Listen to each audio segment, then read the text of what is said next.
brillante no ocultar. Ten cuidado con lo que me escondas, hay un destape a punto de estallar. Hasta en las más viejas ruinas tienen escrita la palabra poder. Todo vuelve en la vida, este sol vio imperios caer.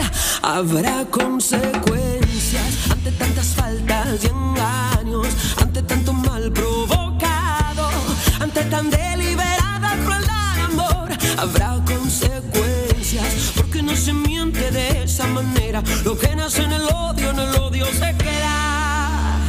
Voy a rogar que una fuerza sobrenatural sentencie tu esencia.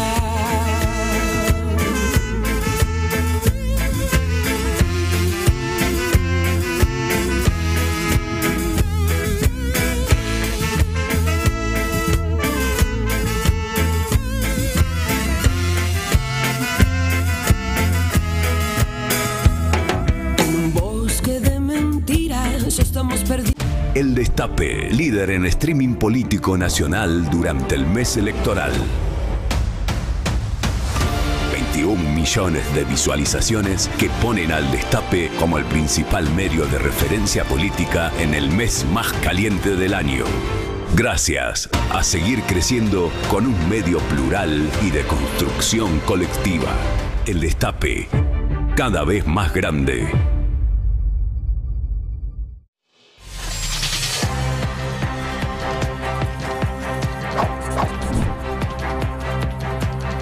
Buen día, ¿qué tal? ¿Cómo están? En noviembre del 2023, en vísperas del balotaje, desde este mismo lugar advertimos que lo que se jugaba era un plebiscito al consenso democrático del 83, que durante toda la campaña había habido suficientes indicios de que era ese el premio que ponía Milei en juego, y vaya si lo fue. Ese consenso perdió el balotaje. Luego ese resultado fue revalidado en octubre de este año y la designación de un militar al frente del Ministerio de Defensa es una consecuencia directa de esa derrota electoral. Empiezo por ahí porque durante mucho tiempo parecía en el peronismo que perder una elección era como perder un partido de pádel, esperás el próximo partido, tenés revancha y ya. Y la verdad es que no, las derrotas tienen consecuencias y los argentinos estamos pagando las consecuencias de dos durísimas derrotas electorales y por eso tenemos ahora un militar al frente del Ministerio de Defensa. El consenso no se rompió hace 2 días, 3 días cuando Milei toma esta decisión, sino que Milei puede tomar esta decisión porque el consenso se había roto desde antes. Y la verdad, hubo muchas discusiones este fin de semana de si estaba bien, si estaba mal, si correspondía, si no correspondía. Y yo quiero aportar otra mirada. Yo quiero decir que el problema, en todo caso, de fondo no es ese. No es que haya un militar en el Ministerio de Defensa, sino justamente por qué llegamos a que tal cosa sucediera. Y en todo caso, ¿por qué llegamos a que puedan suceder cosas todavía peores o que están sucediendo cosas todavía peores? Ya desde el gobierno del Frente de Todos estaba claro que había que cerrar para las Fuerzas Armadas el largo capítulo post-1983. Hubo declaraciones de los ministros de Defensa en ese sentido, hablando de Fuerzas Armadas de la democracia. Se tomó la decisión de poner los sueldos de las Fuerzas Armadas nuevamente a la misma altura que los de las fuerzas de seguridad, que era una deuda de décadas, un fondo también para el fortalecimiento de la defensa y la compra de ciertos pertrechos. Bueno, la forma de hacerlo, como casi todo lo que se hizo en el Frente de Todos, fue ambiguo, fue incompleto y fue poco efectivo. Y pasa lo mismo con esto que lo que pasa con la discusión alrededor del déficit, con la reforma laboral y con tantas otras cosas. Los problemas que no resuelves vos cuando te tocan los termina resolviendo el que viene después en los términos del que viene después. Y son justamente esos términos, más que la condición militar del flamante ministro, los que deberían preocuparnos. El problema no es Presti, el problema son Javier Milei y Karina Milei. Porque también está esta otra mirada del asunto que se vio en las redes el fin de semana, incluso algunos dirigentes, más superada, como diciendo, esto no es problemático, quejarte porque ponen un milico en el Ministerio de Defensa es de progre. Y la verdad es que hay bastantes cuestiones problemáticas en esta designación, y no solamente problemáticas, creo que es un gesto político que debe leerse como una amenaza del gobierno de la Argentina hacia la población del país. En primer lugar, porque no estamos hablando de cualquier militar, estamos hablando de alguien que es hijo de un tipo que murió imputado por 44 casos de desaparición, secuestro y tortura. Esto es algo que destacó Hijos en el momento en el cual el Senado aprobó el pliego de ascenso a la jefatura del ejército para Presti y que lo vuelve a destacar ahora. Por supuesto que los crímenes del padre no son culpa del hijo, de ninguna manera. Por otra parte, y como decía muy bien acá Giselle Tepper hace un rato, en una situación así, el silencio que mantuvo durante toda su vida Presti hijo respecto a las actividades de Presti padre y de la dictadura en general, parece bastante complicidad más que otra cosa. Sería interesante que si no fuera así, antes de asumir o en el momento de asumir, hiciera una declaración donde dejara bien claro lo contrario Presti. Pero, de nuevo, el problema no es él, el problema son Javier y Karina, que eligieron al hijo de un represor como ministro de Defensa. Y ese sí es un mensaje clarísimo. Y ese sí es un mensaje clarísimo, como es un mensaje clarísimo poner como ministro de Justicia un abogado de narcos, o como tu abogado personal del presidente un abogado de narcos. No porque los narcos no tengan derecho a la defensa, sino que son decisiones políticas que dan mensajes muy claros. Poner a Villarruel en la fórmula en su momento también fue un mensaje muy claro de que había un cuestionamiento al llamado consenso democrático de 1983, aunque ella después no tuvo ningún tipo de poder real para cumplir con las cosas que había prometido. No nos olvidemos, después de todo, que este gobierno, el que hace este nombramiento, es el mismo que cada 24 de marzo emite mensajes negacionistas o hasta reivindicativos del terrorismo de Estado. ¿Se acuerdan? Soy Juan Bautista, ustedes me conocen como el Tata Joffre. Tengo 15 libros escritos sobre lo que vivió mi generación. Más que vivir, sufrió mi generación. Bueno, soy María Fernanda Viola, tengo 54 años, soy tucumana, soy hija de María Cristina Picón y de Humberto Antonio Viola, militar, que lo asesinaron en el 74.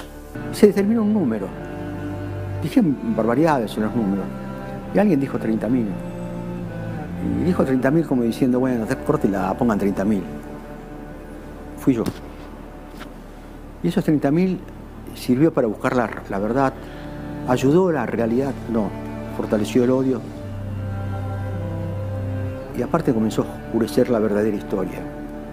Lejos de conocer lo que verdaderamente ocurrió en la década del 70, los alumnos del siglo XXI fuimos adoctrinados en un relato historietístico, maniqueo y reduccionista. El negocio del setentismo, propiamente dicho, se inauguró tras el retorno de la democracia. Solo en concepto de indemnizaciones, muchas de ellas de dudosa legitimidad, le hicieron al Estado argentino desembolsar 2.111 millones de dólares hasta el 30 de noviembre del 2015. A esto hay que sumarle los negociados de los autodenominados organismos de los derechos humanos con el Estado, que en realidad funcionaron como estructuras de poder político de los gobiernos de turno. Estos son los mensajes que los 24 de marzo distribuye el gobierno nacional, el mismo gobierno que acaba de poner un militar al frente del Ministerio de Defensa. Y ese es el problema, no el hecho de que sea militar. Este es el mismo gobierno también que organizó visitas a la cárcel para prometerle a los genocidas que estaban ahí que los iban a liberar. ¿Se acuerdan? En las primeras semanas, esta fue la foto que en su momento causó bastante revuelo, pero que no hizo que se detengan los planes para mejorar las condiciones de detención de estos genocidas. De hecho, después de esa visita, muchos de los que salen ahí en la foto fueron trasladados a Campo de Mayo, una cárcel VIP donde tienen cancha de tenis, donde tienen pileta, donde pueden pasear. ¿De quién depende Campo de Mayo? Del ejército. ¿Quién es el jefe del ejército? Presti. Hubo también, durante estos 2 años, muchos fallos judiciales, varios fallos judiciales que beneficiaron a condenados por delitos de lesa humanidad, impulsados por este gobierno. Con lo cual, insisto, hay que leer esta designación en el marco de algo más grande y que es bastante claro. Y Presti en todo caso no es más que una herramienta, y lo importante es quiénes decidieron utilizar esa herramienta de determinada manera y por qué. El fin de semana, por ejemplo, Eduardo Feynman, un periodista que tiene buenas fuentes en el gobierno, daba esta información o esta versión. Decía: Presti no pedirá pase a disponibilidad ni el retiro por pedido de Karina Milei, seguirá en actividad y jurará de uniforme. Bueno, si esto es cierto, sí sería algo muy irregular, porque efectivamente, no solo en la Argentina, a lo largo de la historia, sino en otros países del mundo, cuando un militar asume un cargo en el gobierno, deja de ser militar para pasar a ser civil. Pero insisto, de nuevo, lo importante es el mensaje, y el mensaje es una amenaza del gobierno a los argentinos. La noticia entonces no tiene que ser un militar en el Ministerio de Defensa, sino el hijo de un genocida que nunca condenó ese genocidio, seguramente de uniforme, al frente del Ministerio de Defensa, del gobierno que niega a los 30.000 desaparecidos y que quiere garantizar la impunidad de los militares. Esa es la noticia.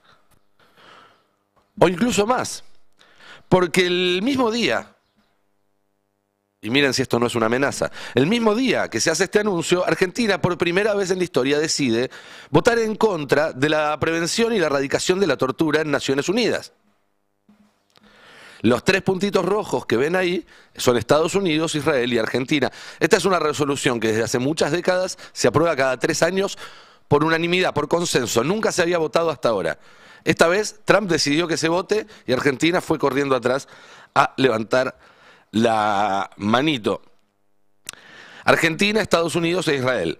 Estados Unidos está utilizando a sus Fuerzas Armadas contra su propia población y tiene campos de concentración en cárceles en el exterior, en El Salvador, por ejemplo, donde deporta sin juicio previo a quienes ellos deciden. Porque te dicen son inmigrantes ilegales, pero al no haber juicio previo, la verdad es que no hay ninguna instancia para comprobar que realmente lo sean.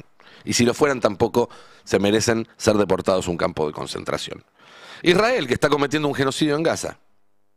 Entonces, actualizamos de nuevo el título y tenemos que decir: el hijo de un genocida que nunca condenó ese genocidio, de uniforme, asumirá en el Ministerio de Defensa del gobierno que niega a los 30.000 desaparecidos, que quiere garantizar la impunidad de los militares que cometieron esos delitos de lesa humanidad, que se niega a condenar el uso de la tortura y que está alineado incondicionalmente con un país que usa las Fuerzas Armadas contra su propia población y otro que está cometiendo un genocidio. Y ahí ya toma otro cariz la noticia. El cariz de una amenaza. A vos, a mí, a cualquiera que no acepte el destino que Javier y Karina Milei decidieron para nosotros. Porque el problema no es Presti, son ellos. Que decidieron, para salvarse ellos, que están hasta las manos, entregar al país.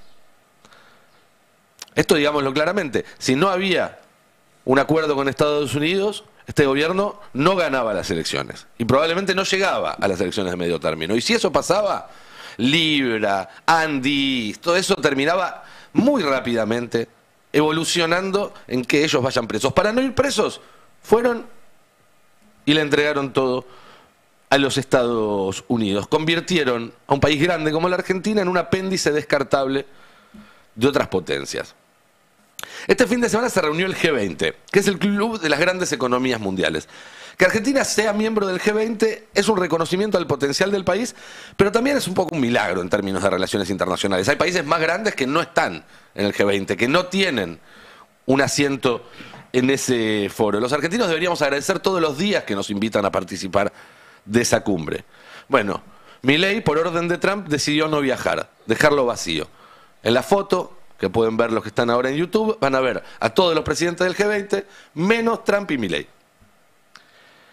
No es la primera vez que Trump le da órdenes a Milei respecto de lo que hacer en foros internacionales. De hecho, en el G20 del año pasado, cuando Trump todavía no había asumido y la representación de Estados Unidos la tenía Biden, Trump usó a Milei para boicotear las cosas que no quería que sucedieran.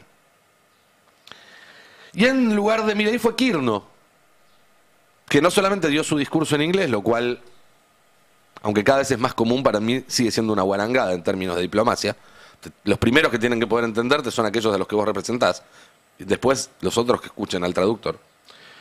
Pero además, a último momento boicoteó el documento de consenso del G20. Un documento que se arma a través de muchísimas reuniones donde se juntan cancilleres con cancilleres, sherpas con sherpas, ministros de Economía con ministros de Economía, ministros de Defensa con ministros de Defensa, y que llega el momento de la firma cuando ya está todo cerrado. No existe eso de a último momento descubrir que había cosas que no te gustaban. Es un boicot claro al G20 porque Estados Unidos, porque Trump está usando a la Argentina para destruir el multilateralismo. Que eso a su vez va a dejar a la Argentina mucho más aislada de sus socios naturales. Es cada día más notable la diferencia con Lula, que consigue un trato mucho mejor por parte de Trump y mejores condiciones en la negociación con Estados Unidos, al mismo tiempo que fortalece el multilateralismo y al hacerlo fortalece la posición de su país. Esto decía hoy el fin de semana en el G20. E hoje eu estou feliz porque o presidente Trump ya comenzó a reducir. Estoy feliz porque el algumas presidente Trump taxações que ele empezó tinha. a reducir algunos de los aranceles a los productos brasileños. Y esas cosas van a suceder en la medida que la gente consiga ganarse el respeto de las personas. Nadie respeta al que no se respeta. Nadie. En política, en economía, no hay magia. Lo que hay que hacer es aquello que es posible hacer. En el momento en el que tenés que hacerlo, sin pegar ningún sobresalto. Un mensaje casi, te diría, faltó decirle, Milei, a vos te lo digo, porque claramente se refería a eso. Pero miren qué distinto. Lula se planta ante Trump. Cuando Trump lo torea, Lula se planta. Milei, en cambio, amenaza a los argentinos. Y acá está lo interesante. El que amenaza es porque no puede convencer. Y esto es algo muy importante. Porque volviendo al principio, si lo que se perdió en el balotaje del 23 fue el consenso del 83, seguramente no porque hubiera en la sociedad argentina un deseo de violencia, sangre, muerte, desapariciones, vuelos de la muerte, etcétera, sino porque ese consenso nunca cuestionó a fondo la lógica económica heredada de la dictadura y quedó entrampado en esa lógica y en sus crisis recurrentes, y porque en 40 años falló en la mayoría de las promesas que había hecho y nadie parte una lanza por algo que le ha fallado y que no le da respuestas. También es cierto que no surgió de esa derrota otro consenso emergente que lo reemplace. Que lo de Milei no es un consenso, eso es claramente una imposición. Y sus amenazas son la prueba de ello. No me parece que haya hoy en los argentinos una voluntad general de ser colonia de Estados Unidos, una voluntad general de expulsar a los inmigrantes, de destruir la salud pública, la educación pública. Yo no creo que los argentinos hayamos plebiscitado convertirnos en Puerto Feo. Pero además, Milei tampoco cambió ese trasfondo económico que viene haciendo fracasar los procesos desde el 83 hasta acá. Y Milei también, tarde o temprano, va a fallar. Y va a fallarle a los argentinos. Y cuando falle esa economía, todo lo que se construyó a su alrededor, toda la batalla cultural, va a pagar el costo. De la misma manera que ahora está pagando el costo buena parte de todo lo que había montado alrededor del proceso anterior. Entre otras cosas, la política de derechos humanos. Por eso me parece, y con esto termino, que lo que hay que hacer a esta altura del partido, y con todavía 2 años por delante antes de la próxima elección, más que pensar en cordones sanitarios con gente que prefiere firmar algo con un fascista antes que juntarse con un peronista, o ponerle frenos a Milei, que evidentemente no están dando el resultado esperado, lo que hay que ir haciendo es ir construyendo los cimientos para ese consenso que en algún momento va a llegar, ese nuevo consenso que vamos a tener que darnos los argentinos. Y no hace falta ganar una elección para eso. Es una tarea que se hace todos los días, que se hace desde abajo. No hay que esperar la orden de un dirigente, no hay que esperar una instrucción. Lo tenemos que hacer cada uno de nosotros.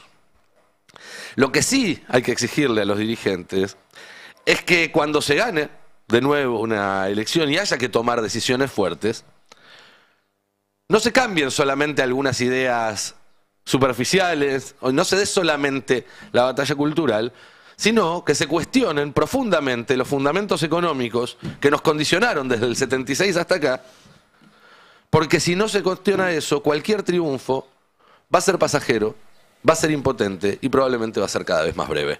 ¿Qué tal? Buen día, ¿cómo están? Buen día, ¿cómo anda, Nico? Bien, una mesa llena de economistas que van a poder desmentir todas las burradas